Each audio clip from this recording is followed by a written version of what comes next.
मकर राशीच्या लोकांना उष्णता भरपूर वाढणार आहे।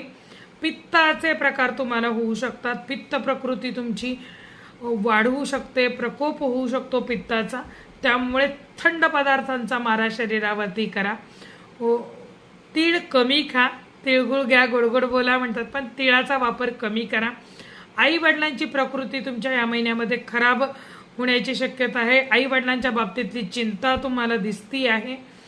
त्याचप्रमाणे जर का व्यवसाय वगैरे तुमचा असेल, कामात असाल, तर प्रकृतीच्या चिंतेमुळे तुमचं व्यवसायाकडे किंवा तुमच्या कामाकडे थोडंसं दुर्लक्ष होऊ शकतं।